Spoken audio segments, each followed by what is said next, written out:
myself, Dr. Amol D. Adam, Assistant Professor and Head of the Department of Microbiology, Late Pushpati Patil Art and Science College, Rishu. Today, online lecture series discuss the next topic of BSc final year, semester 5th, Environmental Microbiology paper, unit number 1st, Microbial Association. The next topic is nothing but the positive association and their types. Last lecture already discussed the introduction about the importance of microbial associations. Three main types of microbial association: positive association, second one is the negative association, and third one is the neutral association. Now today discuss the positive association and their main three types: symbiosis, synergism and commensalism. Already last lecture discussed what is meant by positive association, what is meant by symbiosis, and now today we are discuss and focus on synergism microbial association.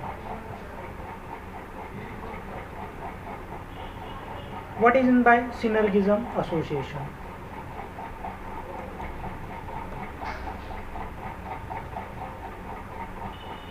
मागच्या लेक्चरमध्ये आपण पाहिलं होतं microbial association दोन किंवा दोनपेक्षा जास्त same spaces किंवा वेगवेगळ्या लाईफ फॉर्म्स एकत्र येत असतील तर अशा मायक्रो ऑर्गॅनिझमच्या असोसिएशनला आपण मायक्रोबियल असोसिएशन म्हणत होतो. त्याचे प्रामुख्याने 3 प्रकार आपण बघत होतो. पहिलं जे आहे ते positive association. Positive association are those associations in which 2 or more microorganisms enclose to each other and beneficial to each other, or any one member of 2 members to beneficial to each other. Such type of association is nothing but the positive association. तर अशा समूहाला आपण positive association असं म्हणत होतो. 2 किंवा 2 पेक्षा जास्त मायक्रोऑर्गॅनिझम एकमेकाला फायदेशीर असतील किंवा दोघांमधला एक मायक्रोऑर्गॅनिझम जर फायदेशीर असेल तर अशा मायक्रो ऑर्गॅनिझमच्या असोसिएशनला आपण पॉझिटिव्ह असोसिएशन असं म्हणतो. त्याच्यामधलं लास्ट लेक्चरमध्ये आपण हे सुद्धा पाहिलेलं आहे की पॉझिटिव्ह असोसिएशनमध्ये 3 सब टाइप्स पॉझिटिव्ह असोसिएशनचे आहेत. पहिलं जे आहे त्याला आपण सिम्बायोसिस मायक्रोबियल असोसिएशन असं म्हणत असतो. दुसरं जे आहे ते सिनर्गिझम मायक्रोबियल असोसिएशन आणि तिसरं जे आहे ते कॉमेन्सॅलिझम मायक्रोबियल असोसिएशन. तर यामध्ये आपण पहिला जो प्रकार आहे सिम्बायोसिस, असे 2 मायक्रोऑर्गॅनिझम किंवा 2 पेक्षा जास्त मायक्रोऑर्गॅनिझम एकत्र येत असतील व ते एकमेकाला टोटली फायदेशीर असतील, totally beneficial to each other असतील तर अशा मायक्रोबियल असोसिएशनला आपण म्हणत होतो सिम्बायोसिस मायक्रोबियल असोसिएशन. त्याचे 2 एक्झाम्पल सुद्धा मागच्या लास्ट लेक्चरमध्ये आपण खूप छान पद्धतीमध्ये पाहिले होते. First one is the oxidation point and second example is nothing but the Streptococcus faecalicus and lactobacillus.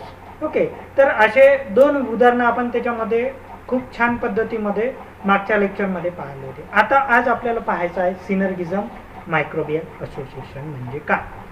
सिनर्गिझम microbial association it is also part of the positive association. No doubt positive association are those association in which 2 or more microorganisms enclose to each other, both are beneficial to each other.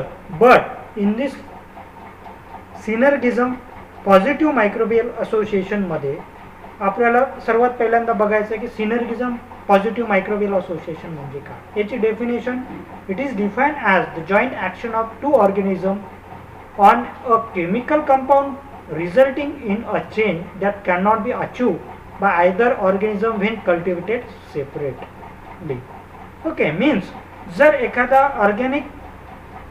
एखादा chemical compound change करून त्याच्यामध्ये 2 किंवा 2 पेक्षा जास्त micro ऑर्गॅनिझमची reaction करून एखादा जर valuable product produce करत असेल तर अशा मायक्रो ऑर्गॅनिझमच्या असोसिएशनला आपण सिनर्गिझम पॉझिटिव्ह मायक्रोबियल असोसिएशन असं म्हणत असतो.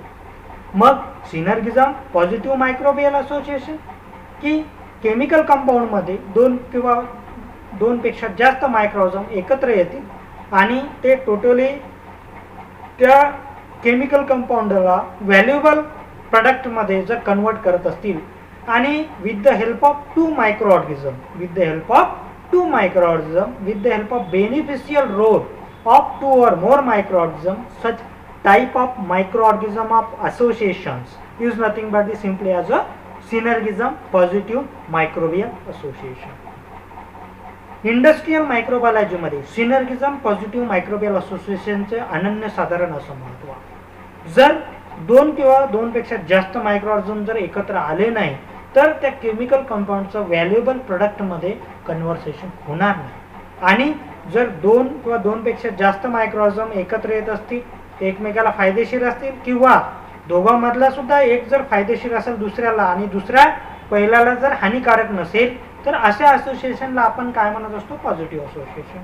त्याच्यामधला हा दुसरा सिनर्गिझम पॉझिटिव्ह असोसिएशनमध्ये जर केमिकल कंपाऊंड व्हॅल्युएबल प्रोडक्टमध्ये कन्वर्ट होत असेल, दोन किंवा दोनपेक्षा जास्त मायक्रोऑर्गॅनिझम एकत्र येऊन त्यांच्या केमिकल कंपाऊंड चेंज करण्याच्या क्षमतेला, त्याच्या चेंजेसला, त्या पर्टिक्युलर व्हॅल्युएबल प्रोडक्टला, तर अशा रिॲक्शनला, अशा मायक्रोबियलच्या असोसिएशनला आपण सिनर्गिझम मायक्रोबियल असोसिएशन असं म्हणत असतो. याचे उपनावं सुद्धा आपल्या नोट्समध्ये वेगवेगळ्या रेफरन्स बुकमध्ये आपल्याला वेगवेगळं पाहायला मिळते. ते आपण अभ्यास करताना त्याचं अवलोकन आपल्याला होणारच आहे.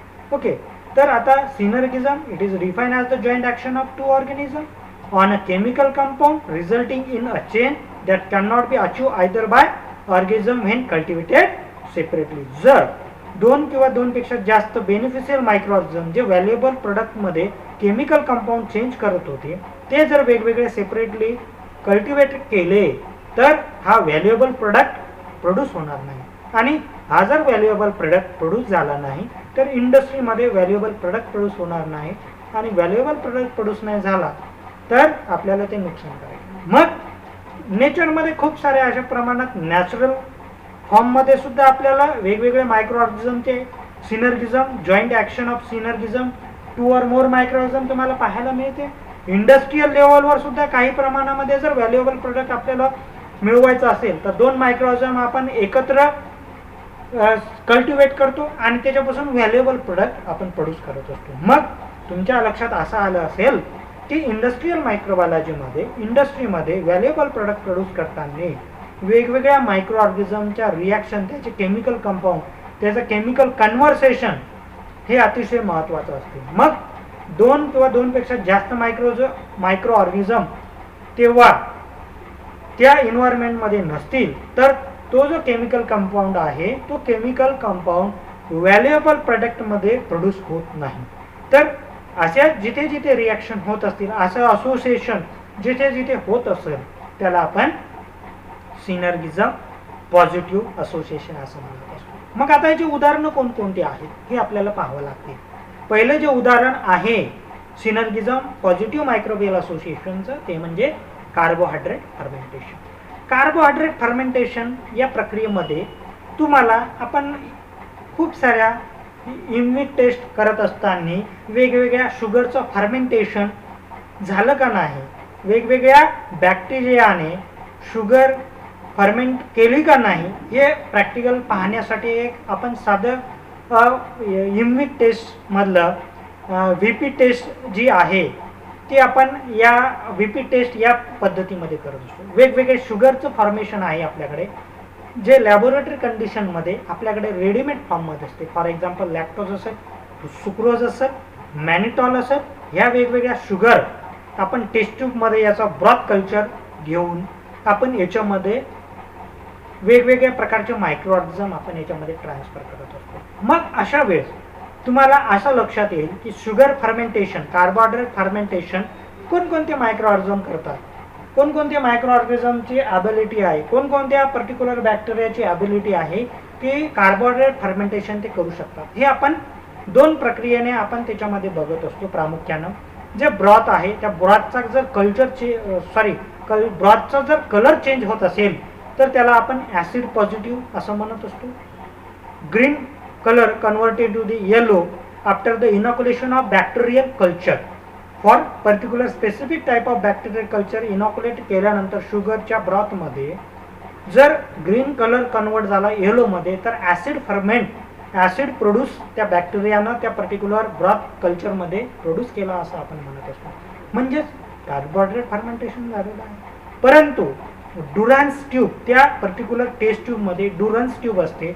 डुरन्स ट्यूबमध्ये जर एअर बबल फॉर्म झाले तर त्याचबरोबर आपण गॅससुद्धा फॉर्मेशन कार्बोहायड्रेट फर्मेंटेशनमध्ये झाला असं आपण म्हणत असतो. म्हणजेच कार्बोहायड्रेट फर्मेंटेशन त्या पर्टिक्युलर बॅक्टेरियानं फर्मेंट केला असं आपण म्हणत असतो. परंतु जर इथे एक एक्झाम्पल मी तुम्हाला देत आहे. For example lactose. Lactose he sugar जे आहे लॅक्टोजमध्ये staphylococcus aureus and Proteus vulgaris हे जर दोन बॅक्टेरिया ॲट ए टाइम तुम्ही ॲडिशन केले नाही तर तुम्हाला ॲसिड आणि गॅस पॉझिटिव्ह त्या पर्टिक्युलर टेस्ट ट्यूबमध्ये त्या पर्टिक्युलर ब्रॉथ कल्चरमध्ये तुम्हाला बघायला मिळत नाही. म्हणजेच काय की इथे लॅक्टोजचं फर्मेंटेशन जर करायचं असेल तर स्टॅफिलोकोकस ऑरियस हा एक मायक्रो ऑर्गॅनिझम आणि प्रोटियस वल्गारिस हा पर्टिक्युलर मायक्रो ऑर्गॅनिझम इथे असणं आवश्यक आहे. तरच लॅक्टोज फर्मेंटेशन झालं असं आपण करू शकतो. म्हणूनच असं जे असोसिएशन असते दोन किंवा दोनपेक्षा जास्त मायक्रो ऑर्गॅनिझम हे आर्टिफिशियल मी तुम्हाला सांगितलं. परंतु नेचरमध्ये सुद्धा अशा वेगवेगळ्या ठिकाणी निसर्गामध्ये सुद्धा अशा वेगवेगळ्या ठिकाणी वेगवेगळ्या कंडिशनमध्ये वेगवेगळ्या प्रक्रियेमध्ये असे वेगवेगळ्या प्रकारचे दोन किंवा दोनपेक्षा जास्त मायक्रो ऑर्गॅनिझम एकत्र येतात आणि तो जो केमिकल कंपाऊंड आहे तो केमिकल कंपाऊंड चेंज करतात. परंतु दोन किंवा दोनपेक्षा जास्त मायक्रो ऑर्गॅनिझम जोपर्यंत एकत्र येत नाही तोपर्यंत तो केमिकल कंपाऊंड व्हॅल्युएबल प्रोडक्टमध्ये किंवा त्याचं केमिकल कन्व्हर्सेशन हे पॉसिबल नाही. म्हणूनच अशा मायक्रोबियलच्या असोसिएशनला आपण काय म्हटलेलं आहे, synergism positive microbial association. Okay, दुसरं एक्झाम्पल याचं आपण पाहू. दुसरं याचं बेस्ट एक्झाम्पल इंडस्ट्रीमध्ये बेस्ट एक्झाम्पल तुम्हाला पाहायला मिळते ते म्हणजे production of alcohol.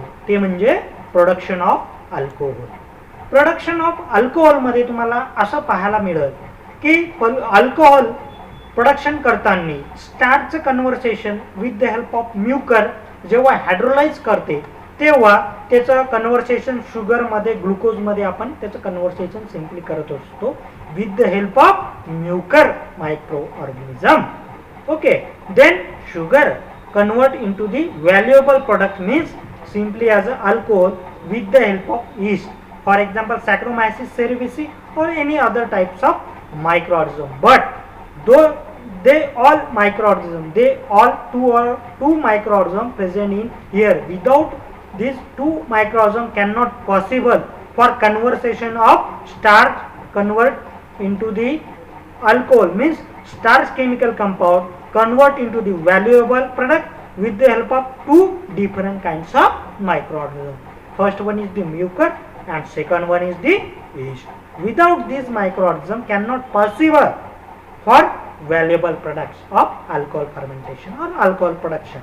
Okay, means in this particular example you know very well idea about the synergism joint action of microorganism. Okay, या उदाहरणामध्ये अतिशय सुंदर तुम्हाला सिनर्गिझम पॉझिटिव्ह मायक्रोबियल असोसिएशन दोन मायक्रोऑर्गॅनिझम ते जे एकमेकाला अँटॅगोनिस्टिक ऍक्टिव्हिटी करत नाही, नुकसान करत नाही, दोघाला फायदेशीर आहेत एकमेकाला. ते स्टार्चचं कन्व्हर्सेशन म्युकरच्या हेल्पनी शुगरमध्ये कन्वर्ट करतो आणि शुगरचं कन्व्हर्सेशन ईस्टच्या माध्यमातून आपण अल्कोहोलमध्ये त्याचं फर्मेंटेशन करत असतो. या एक्झाम्पलमधून तुम्हाला सिनर्गिझम पॉझिटिव्ह मायक्रोबियल असोसिएशन हे खूप छान पद्धतीने तुम्हाला पाहायला मिळते. म्हणजे एखादा केमिकल कंपाऊंड जो स्टार्च केमिकल कंपाऊंड होता तो अल्कोहोल व्हॅल्युएबल प्रोडक्टमध्ये इंडस्ट्रियल लेवलवर म्युकर आणि ईस्टच्या माध्यमातून आपण व्हॅल्युएबल प्रोडक्ट जो आहे तो प्रोड्यूस केलेला आहे. हे अतिशय सुंदर उदाहरण तुम्हाला सिनर्गिझम पॉझिटिव्ह मायक्रोबियल असोसिएशनचं आपल्याला पाहायला मिळते. ओके, अजून याचे उदाहरणं आपल्याला बघता येतील. फॉर एक्झाम्पल मिक्स वॅक्सिन आणि production of disease. Production of डिसीजमध्ये तुम्हाला एक व्हायरल इन्फेक्शन झालेलं आहे. व्हायरल इन्फेक्शन झाल्यानंतर पुन्हा काही दिवसानंतर 1-2 दिवसानंतर बॅक्टेरियल इन्फेक्शन झालं, तर नो डाऊट ती जी पर्टिक्युलर होस्ट बॉडी आहे त्याचा इम्युनिटी प्रोड्यूस करण्याचा, स्वतःला डिफेन्स करण्याचा सुद्धा प्रतिकारशक्ती सुद्धा कमी होत जाते.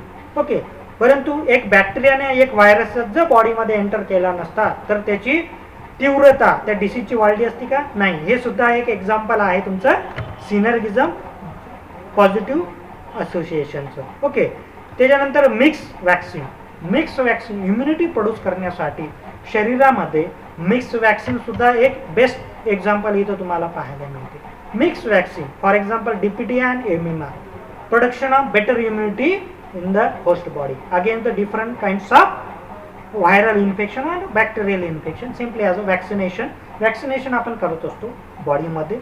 परंतु जर 2 किंवा 2 पेक्षा जास्त वॅक्सिनेशन आपण केलं सर तर निश्चितच तुमच्या बॉडीमध्ये त्या पर्टिक्युलर डिसीजच्या अगेन्स्टमध्ये इम्युनिटी सुद्धा वाढत असते. परंतु 2 वेगवेगळ्या मायक्रो ऑर्गॅनिझम प्रोड्यूस केलेलं वॅक्सिन जर आपण होस्ट बॉडीमध्ये घेतलं नाही तर इम्युनिटी सुद्धा त्याच्यामध्ये प्रोड्यूस होणार नाही. म्हणजे 2 मायक्रो ऑर्गॅनिझम जेव्हा वॅक्सिनेशन करतात तेव्हा त्या पर्टिक्युलर मायक्रो ऑर्गॅनिझमचं इम्युनिटी सुद्धा जास्त प्रोड्यूस होते. For example triple vaccine, polio triple vaccine. Okay, तर याचे खूप सारे उदाहरण तुम्हाला पाहायला मिळतात. ओके, तर अशा मायक्रोबियलच्या असोसिएशनला आपण म्हणणार आहे positive synergism positive microbial association. Okay, next आता आपण पॉझिटिव्ह असोसिएशनचे 3 टाइप्स ऑलरेडी 2 बघितलेले आहे. पॉझिटिव्ह असोसिएशन 2 किंवा 2 पेक्षा जास्त मायक्रो ऑर्गॅनिझम एकत्र येतील, दोघंही एकमेकाला फायदेशीर असतील किंवा दोघांमधला जर एक असेल तर त्याला पॉझिटिव्ह असोसिएशन म्हणतात. त्याचे 3 उपप्रकार आहेत, त्याचे 3 सब टाइप्स आहेत. सिम्बायोसिस जे totally beneficial to each other आहेत, त्याचं बेस्ट एक्झाम्पल आपण पाहिलेलं ऑक्सिडेशन बॉन्ड. त्याच्यानंतर दुसरं आपण त्याचा सब टाइप जे आहे पॉझिटिव्ह असोसिएशनचे synergism, joint action of chemical conversion of 2 or more microorganisms with the help of 2 or more microorganisms convert into the valuable products. हे सुद्धा आपण पाहिलेलं आहे. त्याचं बेस्ट एक्झाम्पल आहे अल्कोहोल फर्मेंटेशन आणि तुमचं कार्बोहायड्रेट फर्मेंटेशन. आता तिसरा जो पॉझिटिव्ह असोसिएशनचा महत्त्वाचा प्रकार आपल्याला पाहायचा आहे ते म्हणजे कॉमन्सॅलिझम. आता हा सुद्धा पॉझिटिव्ह असोसिएशनचा आज सब टाइप्स आहे. परंतु कॉमन्सॅलिझम म्हणजे काय हे आपल्याला बघायचं आहे.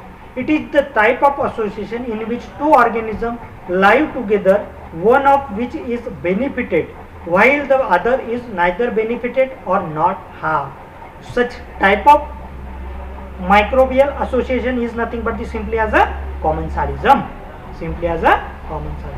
म्हणजे 2 किंवा 2 पेक्षा जास्त मायक्रोऑर्गॅनिझम एकत्र येतील, दोघांमधला एक दुसऱ्याला फायदेशीर असेल परंतु दुसरा पहिल्याला फायदेशीर नसेल आणि नुकसान सुद्धा करत नसेल, तर अशा मायक्रो ऑर्गॅनिझमच्या मायक्रोबियल असोसिएशनला आपण कॉमन्सॅलिझम पॉझिटिव्ह मायक्रोबियल असोसिएशन म्हणतो, की जे 2 किंवा 2 मायक्रोऑर्गॅनिझम एकत्र येतील, 2 मधला एक दुसऱ्याला फायदेशीर आहे, दुसरा पहिल्याला फायदेशीर नाही किंवा नुकसान सुद्धा करत नाही, अशा मायक्रो ऑर्गॅनिझमच्या असोसिएशनला आपण काय म्हणणार आहे, कॉमन्सॅलिझम मायक्रोबियल असोसिएशन. अशा मायक्रो ऑर्गॅनिझमच्या असोसिएशनला आपण काय म्हणणार आहे, कॉमन्सॅलिझम मायक्रोबियल असोसिएशन. आता याचे एक्झाम्पल, आता याचं बेस्ट एक्झाम्पल आपल्याला इथे पाहायला मिळते यीस्ट आणि बॅक्टेरिया, जॅम्स आणि जेलीमध्ये. ओके, जॅम्स आणि जेलीमध्ये जे जेली वगैरे आपल्याकडे पिकल्स किंवा जॅम्स किंवा जेलीस साखरांबा वगैरे राहते, त्याच्यामध्ये शुगरचं कॉन्सन्ट्रेशन जास्त. शुगरचं कॉन्सन्ट्रेशन जास्त असल्यामुळे तिथं यीस्ट नावाचा जो मायक्रो ऑर्गॅनिझम आहे, तो यीस्ट नावाचा मायक्रो ऑर्गॅनिझम त्याला तिथे वाढण्यासाठी, त्या पर्टिक्युलर यीस्टला त्या पर्टिक्युलर जॅम्स जेलीमध्ये स्वतःची ग्रोथ करण्यासाठी फेवरेबल कंडिशन नसते. मग अशा वेळेस बॅक्टेरिया काय करतो, शुगरचं जो कॉन्सन्ट्रेशन आहे, हे शुगरचं कॉन्सन्ट्रेशन त्या पर्टिक्युलर जॅम्स आणि जेलीमध्ये कमी करतो with the help of bacterial infection in jams and jelly. Okay, no doubt the number of different sources of food borne infection okay, no doubt different kinds of micro organism, no doubt. मग वेगवेगळ्या pathogenic micro organism वेगवेगळे food infection करत असते. Food infection केल्यानंतर तो जो bacteria आहे तो बॅक्टेरिया त्या जॅम्स आणि जेलीमध्ये शुगरचं कॉन्सन्ट्रेशन, त्या साखर आंब्यामध्ये जर बॅक्टेरियल इन्फेक्शन झालं, त्या जॅम्स जेलीमध्ये बॅक्टेरियल इन्फेक्शन झालं तर निश्चितच जे त्याचे शुगरचं कॉन्सन्ट्रेशन आहे त्याच्यामध्ये कमी होते.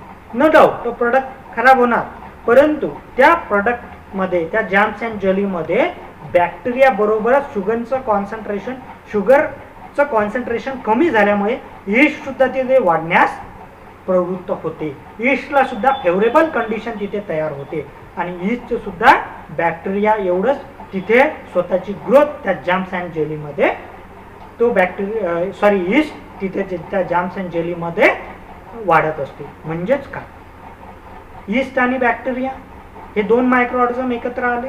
दोन मायक्रो ऑर्गॅनिझम, बॅक्टेरिया यीस्टला फेवरेबल झाला, बॅक्टेरियानं जॅम्स अँड जेलीमधलं शुगरचं कॉन्सन्ट्रेशन कमी केलं आणि ते फेवरेबल कंडिशन झाली यीस्टसाठी.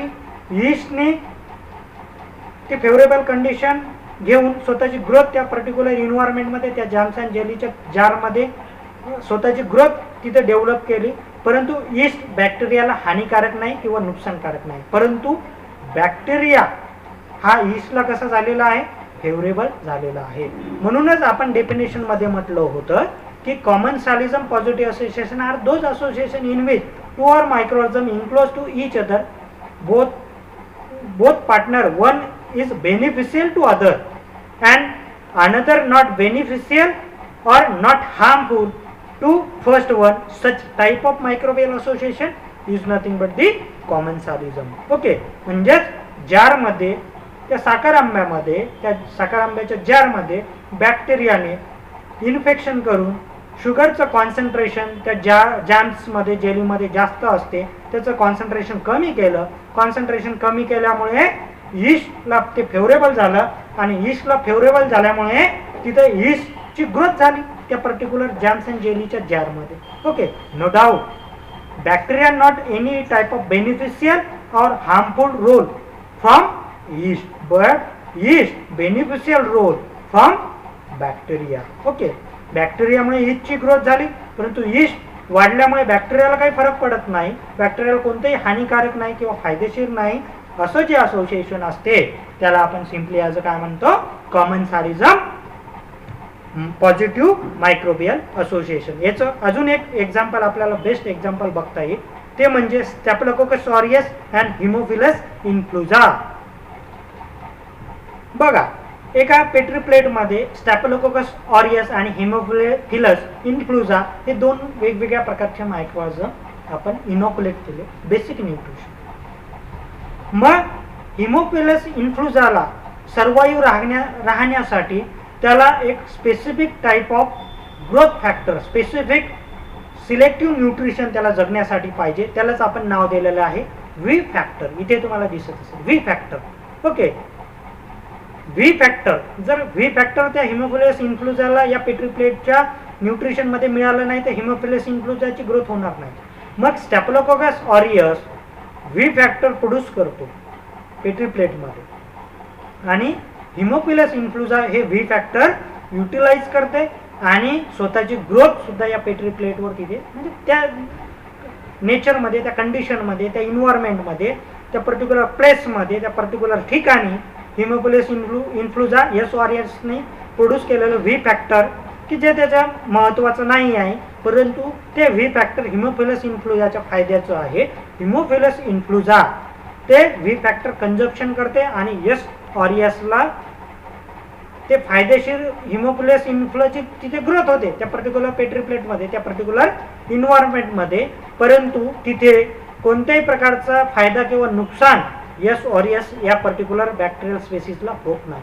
परंतु एस ऑरियसने जे व्ही फॅक्टर प्रोड्यूस केलेलं आहे ते V factor as a nutrition, as a selective nutrition Haemophilus इन्फ्लुएंझाला मिळाल्यामुळेच त्याची ग्रोथ या पर्टिक्युलर इन्व्हायरमेंटमध्ये तुम्हाला पाहायला मिळते. म्हणजे इथं तुमच्या लक्षात येईल की कॉमन्सॅलिझम असोसिएशन आपण म्हटलं होतं, दोन किंवा दोनपेक्षा जास्त मायक्रो ऑर्गॅनिझम एक दुसऱ्याला फायदेशीर आहे. एस ऑरियसनी व्ही फॅक्टर प्रोड्यूस केला होते हिमोफिलस इन्फ्लुएन्झाला फायदेशीर आहे, परंतु हिमोफिलस इन्फ्लुएन्झा इथे वाढल्यामुळे हिमोफिलस इन्फ्लुएन्झाकडून एस ऑरियसला कोणता फायदा नाही किंवा नुकसानकारक नाही, परंतु हिमोफिलस इन्फ्लुएन्झा या पर्टिक्युलर मायक्रो ऑर्गॅनिझमला एस ऑरियसपासून व्ही फॅक्टर प्रोड्यूस केल्यामुळे तो त्या पर्टिक्युलर इन्व्हायरमेंटमध्ये तो सर्वाईव्ह राहू शकते. म्हणजे तुमच्या अशा लक्षात येईल की हे दोन्ही मायक्रो ऑर्गॅनिझम कसे आहेत, beneficial to each other, beneficial to each other. मग अशा मायक्रो ऑर्गॅनिझमच्या असोसिएशनला आपण काय म्हणणार आहे, कॉमन्सालिझम पॉझिटिव्ह मायक्रोबियल असोसिएशन, की जिथे दोन किंवा दोनपेक्षा जास्त मायक्रो ऑर्गॅनिझम एकत्र येतात, एक दुसऱ्याला फायदेशीर आहे, दुसरा पहिल्याला फायदेशीर नाही किंवा नुकसान सुद्धा करत नाही, अशा मायक्रो ऑर्गॅनिझमच्या असोसिएशनला आपण कॉमन्सालिझम मायक्रोबियल असोसिएशन असं म्हणत असतो. ओके, आता याचे दोन वेगवेगळे एक्झाम्पल सुद्धा आहेत, कॉमन्सालिझम, इक्टो कॉमन्सालिझम आणि इंडो कॉमन्सालिझम. ओके, आणि याचं बेस्ट एक्झाम्पल सुद्धा आहे, ते आपण नेक्स्ट लेक्चरमध्ये बघणार आहोत. थँक्यू. मी या व्हिडिओ लेक्चरच्या माध्यमातून सर्व माझ्या स्वर्गीय पुष्पादी पाटील कला व विज्ञान महाविद्यालय रिसोड, डिपार्टमेंट ऑफ मायक्रोबायोलॉजी, मी असिस्टंट प्रोफेसर आणि head of the department doctor Amol डियाडाव, सर्व विद्यार्थ्यांना विनंती करतो की आपण ऑनलाईन लेक्चर व्हिडिओ सिरीज सुरू केलेली आहे. हे फक्त विद्यार्थ्यांसाठी, आपल्या ग्रामीण भागातला विद्यार्थी आहे, तो ग्रामीण भागातला विद्यार्थी मागे राहिला नाही पाहिजे, त्याची गुणवत्ता मागे राहिली नाही पाहिजे, तो त्याच्या अभ्यासक्रमामध्ये सक्षम झाला पाहिजे, यासाठी आपण ऑनलाईन व्हिडिओ लेक्चर सिरीज चालू केली. तरी सर्व विद्यार्थ्यांनी गुगल क्लासरूममध्ये जाऊन दिलेल्या लिंकवरून, दिलेल्या गुगल क्लास कोडवरून प्रत्येक लेक्चर करावे, जेणेकरून तुमचा येणाऱ्या काळामध्ये त्या परीक्षेसाठी तुम्हाला याचा फायदा होईल. धन्यवाद.